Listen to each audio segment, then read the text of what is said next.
Ok, estamos de volta com a terceira e última parte do nosso programa de hoje. Boa noite, Rio Branco, na sua TV Rio Branco, canal 8.1. Agora com o apoio do Arasuper, do Aramix, além do Instituto Medprev Rio Branco, do Teseus 30 e do óleo natural de avestruz, eu tenho o prazer de conversar com o professor Dr. Cristóvão Henrique, da UFAC e também do Instituto Geolab. Isso. Professor, fazia algum tempo que o senhor não aparecia aqui, mas seja bem-vindo. Mais uma vez. É sempre um prazer recebê-lo aqui, ok? Sem dúvida. Ainda que estejamos em uma certa geladeira, que é criada pelo nosso intermediário, Cabral, ele está desenhando ali, mas ele que deixa a gente na geladeira, mas não haverá isso, imagina, estamos aqui. Se continuar, a gente estabelece uma relação direta, sem intermediário, sem terceirização. Fim da terceirização. Fim da terceirização. É isso, meu querido. Professor, nós tivemos uma semana bastante movimentada, até, primeiro, por conta do encontro de secretários estaduais, depois, ontem e hoje, por conta do 27º encontro de governadores da Amazônia Legal. Nós tivemos aqui a presença de 5 ministros. 5 ministros. Mas vamos, nesse primeiro momento, falarmos sobre a importância da vinda, né, da ministra do Planejamento, a senadora Simone Tebet. De que forma o Acre pode aproveitar isso e entrar definitivamente no caminho do crescimento econômico e social? Primeiramente, muito boa noite, não é isso? Boa tarde para quem é de boa tarde, bom dia para quem é de bom dia, porque eu sou a pessoa que vejo no YouTube. Então, sou a pessoa de boa tarde, bom dia, boa noite. De qualquer forma, muito obrigado pela audiência e a preferência. Exato. E aí, satisfação demais estar aqui junto com vocês para falar sobre uma questão que é fundamental, que é o desenvolvimento do Estado do Acre. Essa semana foi decisiva para cá e também revive um debate sobre integração regional que já dava mais de 10 anos, já vai mais de 20 anos. Em 2002 vem essa discussão sobre integração do Brasil, a saída para o Oceano Pacífico em 5 rotas que eles chamaram de rotas, já chamaram de eixos e tem vários nomes. Eu prefiro chamar de redes bioceânicas, né?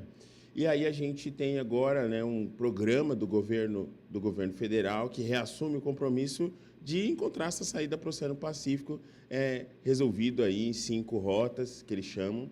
E aí a gente já tem um tempo ali seja aqui na UFAC, como pesquisador aqui na universidade, e também no Instituto de Pesquisa Econômica Aplicada, né, trabalhando com a integração regional sul-americana, sempre com esse tema de saída para o Oceano Pacífico.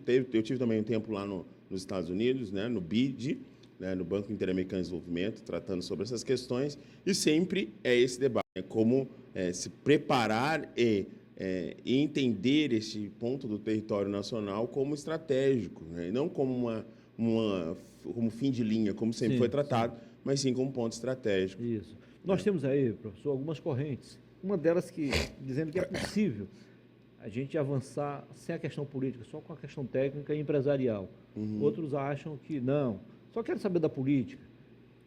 Mas tem outra corrente que acha possível caminhar juntos. Sim, né? sim. Política, questão empresarial, ouvindo os intelectuais e a sociedade de um modo geral. O senhor integra qual dessas correntes? Eu sou desses aí, vamos lá, se existem as correntes, eu sou a Batalha das Correntes, que é um filme muito bom, né, que fala sobre o Nikola Tesla e como é que chama, gente? E o outro cara da corrente, eu esqueci, sou Batalha das Correntes. Mas, para voltar, eu acho que eu sou da segunda corrente, mas vamos pensar assim que o poder econômico e o poder político são questões irremovíveis na nossa vida. Somos sujeitos políticos, né? Vamos deixar de ser sonhadores, né? Vamos ser realistas, somos sujeitos políticos e a política é algo irremovível da realidade, assim como o poder econômico é irremovível da realidade. E uma questão que é fundamental nessa hora, a gente olhar um estado como esse, que a gente tem aqui nos últimos 20 anos, nós estamos nos últimos 22 anos, um estado que cresce quase 200% das suas exportações. Não é algo que pode ser... Claro que o ponto de partida, vou dizer, é um ponto de partida muito pequeno.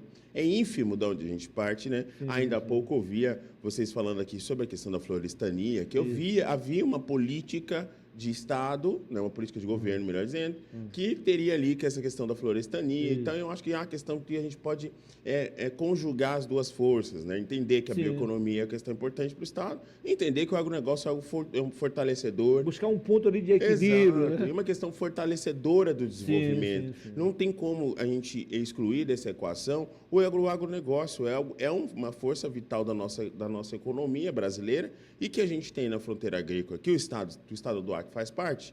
A fronteira agrícola brasileira é algo decisivo. Né? Então, agora, aproveitando, professor, é importante a sua opinião como especialista na área.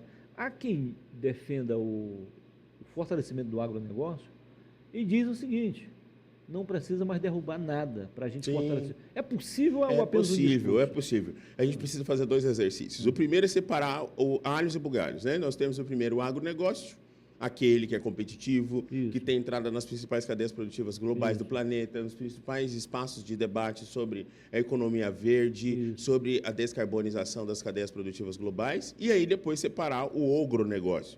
Esse que tem as suas bases, nasceu no século XVII, né, que tem suas bases ligadas com exploração de trabalho infantil, esses que também têm relações com trabalho escravo, que destrói a floresta indiscriminadamente, né? Essa é essa grande caldo sujo que está dentro do que a gente vai chamar de agronegócio. Separando isso, a gente consegue entender algo que é decisivo na nossa economia. A gente tem aí passos lentos na reindustrialização do país, depois os efeitos ainda da Covid-19.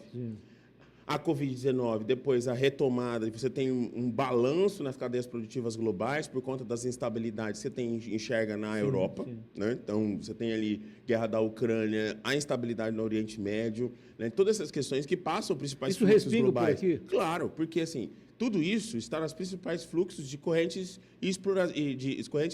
de logística, escoamento da produção mundial. E aí, tanto a importação quanto a exportação. Tanto importação e exportação, que você vai ver principais canais de exportação ali, canais de Suez, né, e do Panamá, beleza? Isso colocado, olha só o que é colocado para nós, a oportunidade de sair, né, sair pelo Pacífico, sair pelo Oeste, de modo que a gente não passa por onde estão essas turbulências, né? Então, uma vez que a gente tem aí a retomada do crescimento ali do Sudeste Asiático, né, que você tem que colocar ali Indonésia, Índia, os outros países que estão ali naquela composição, a China tentando uma liderança no cenário geopolítico global. Tudo isso para dizer para o telespectador que a gente tem uma oportunidade, uma janela de oportunidade colocada para a saída para o Oceano Pacífico. Muitos dos colegas, aí vão voltar na pergunta, né? Mas assim, uma corrente política ou dá para seguir se só uma questão empresarial? As coisas têm que andar juntas, né? Entender que a gente tem um setor privado forte, como o governador consegue falar, né? Ele falou isso lá no encontro junto com a ministra, e a gente tem que ter uma iniciativa política também forte, entendendo as suas diferenças, porque é a partir daí que a gente constrói uma sociedade coerente, né? Na arena política a gente desenvolve e resolve nossos problemas. E aí a gente consegue entender como é caminhar para frente num ponto do território como esse. Aqui, Rondônia, Mato Grosso do Sul. Entender que a gente tem uma unidade que cresce, é um Brasil que cresce e se envolve a partir daí. Já que o senhor não é um político, é um professor, um intelectual, um técnico, não vai se preocupar em agradar ou desagradar. Lógico que não. É possível, professor, você aliar desenvolvimento regional com preservação ambiental? Não é apenas um discurso, ele pode existir na prática? É possível e é decisivo fazer, porque senão, eu já falei isso várias vezes em vários encontros que vou, é assim, encontros ou entrevistas que dou, a gente pensar que um estado como esse cresce como que tem crescido nos últimos anos, né?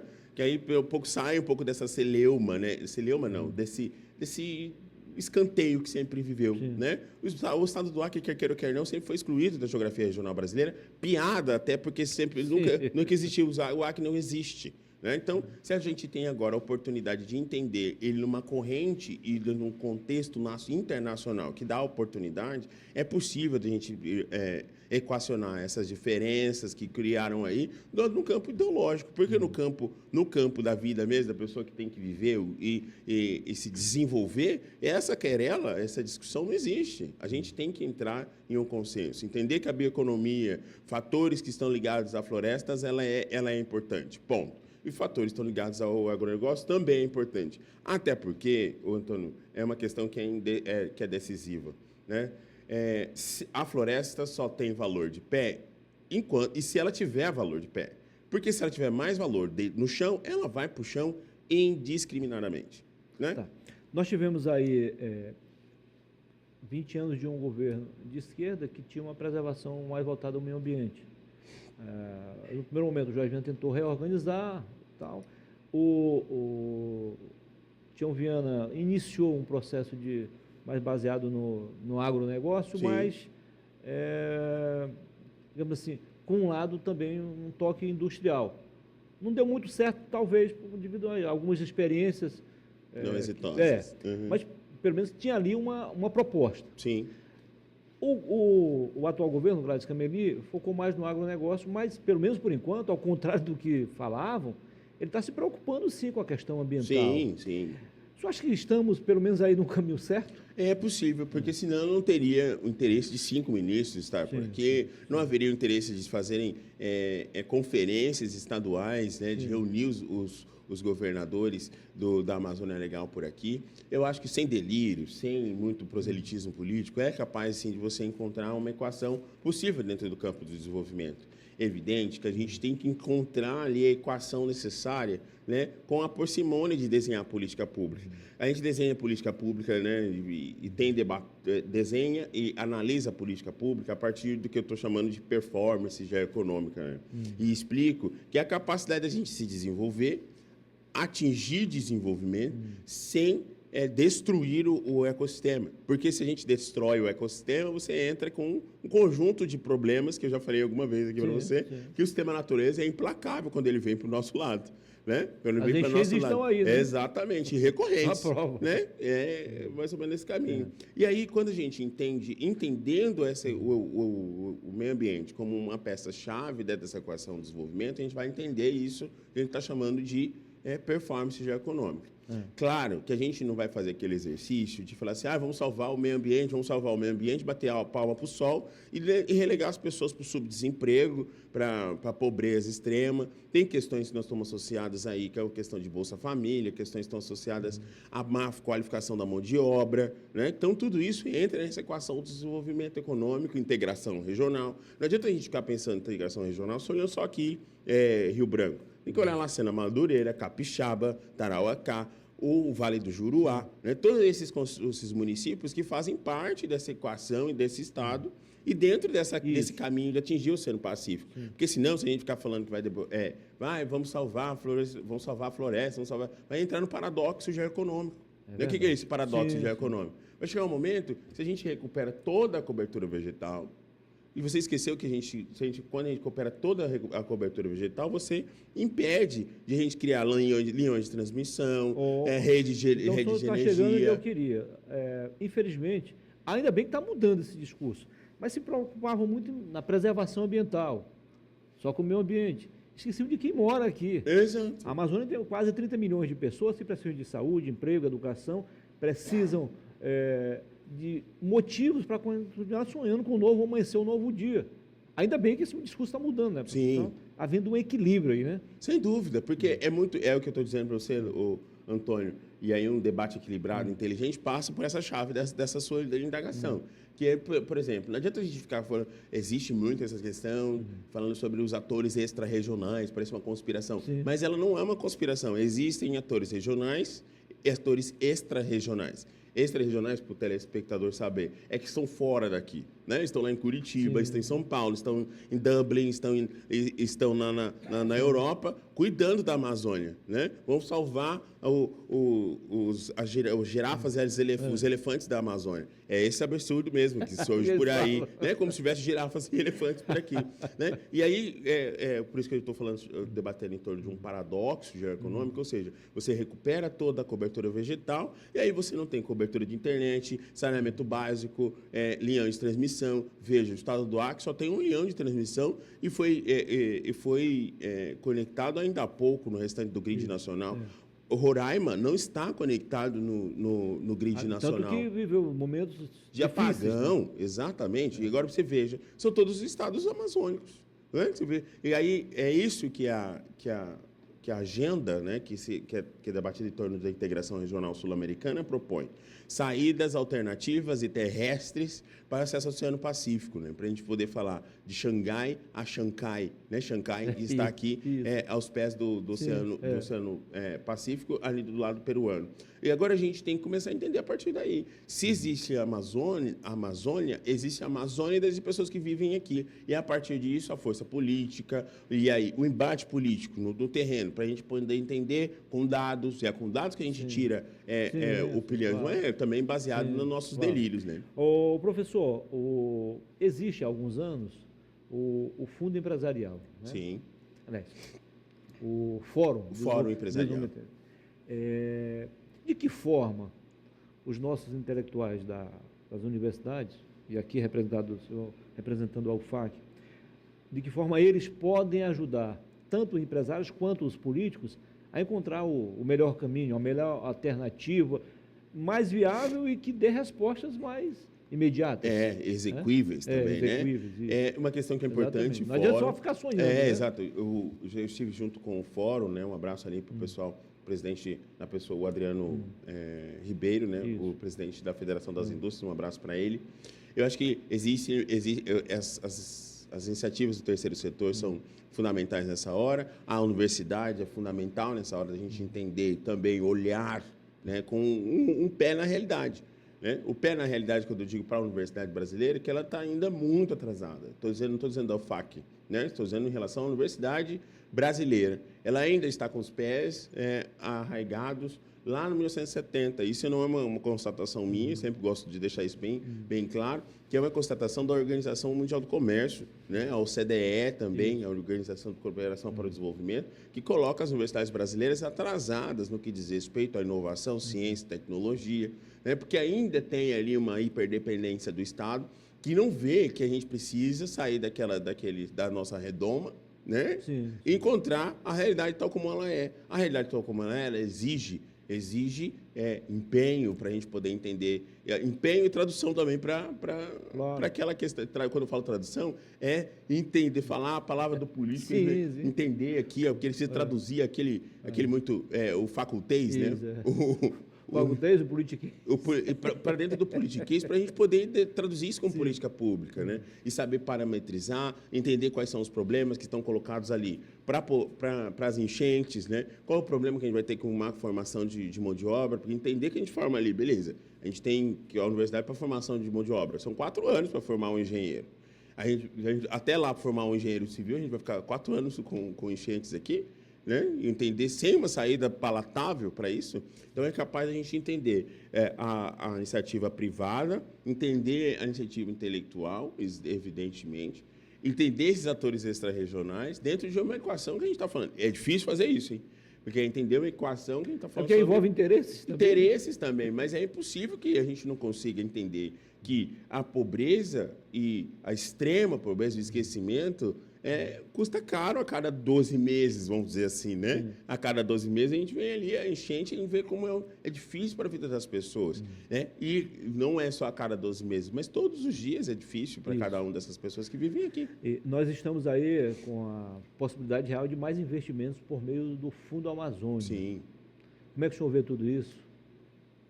Eu acho que a questão, caminhando para o final, para a gente poder olhar essa questão da performance, desenvolvimento econômico, desenvolvimento geoeconômico, entender o Estado como peça fundamental e decisiva agora, né? E é uma questão que, falando aqui para o Estado do Acre, se a gente não conseguir entender isso decisivamente como uma força política, seja de esquerda e direita, a gente vai perder o bonde, viu, o Antônio? Porque o tempo não espera. Os tempos, nem os espaços esperam. Porque assim, Guajará-Mirim e Rondônia está se organizando, Mato Grosso estão se organizando para sair para o Pacífico. Porque se eles conseguem também sair, é evidente que a gente vai olhar as redes bioceânicas, as saídas bioceânicas, como interdependentes, como não concorrentes, mas os lugares eles competem. Tu tocou num ponto importante. E se deixar, eles conseguem acessar antes da gente, não precisa chegar até aqui no Acre, viu? É uma questão que é fundamental. Nessa hora, é preciso um esforço político conjunto. E aí, todas as fontes de financiamento são fundamentais, como o caso do Fundo Amazônia, qualquer outro financiamento é importante, porque é um Estado que precisa muito desses repasses, né? Fundo de participação do município, Fundo de participação dos Estados. Não deixa de aquecer a economia, não deixa de aquecer. Agora, é importante a gente, nessa hora, entender qual é a equação do desenvolvimento. É desenvolvimento para quem, e como, né? E aí, isso tem que passar pelo planejamento geoeconômico sério. Legal. Conversei aqui com o professor Cristóvão Henrique, Foi um prazer, professor, mas tem uma lembrancinha aqui do programa, tá? Esse, ele colocou na geladeira, mas está querendo se redimir. Está querendo se redimir, vamos ver se ele vai conseguir agora. Esse cara é sensacional demais, meu cara, obrigado. Sempre, viu? É isso. Tá aí. Fantástico. Aprovada a arte, professor? Aprovadíssimo. Valeu, Daniel Cabral. O Dan. Esse cara é sensacional. Obrigado. Professor, foi um prazer conversar contigo. Prazer, Volte aqui outras vezes para a gente dar sequência a esse assunto. Agora a gente vai caminhar para a gente fazer o Point of Science, né? Já venho aqui para poder divulgar o ponto da ciência. Vamos falar sobre ciência e integração regional agora no próximo Aliás, eu tô só vendo o senhor falando, eu estou achando que o senhor está se credenciando para aquele outro programa ali. Ah, é? De debate. É isso. Vamos conversar com o Márcio Nunes. Precisamos dar sequência a esse assunto. Vamos fazer isso, vamos fazer essa conversa aí, sem dúvida. Foi um prazer, tá? Um abraço. Bom fim de semana. Para nós todos. Parabéns aí a qualidade nas respostas. É isso. De forma clara e objetiva. Eu gosto assim, isso. né? Estamos juntos.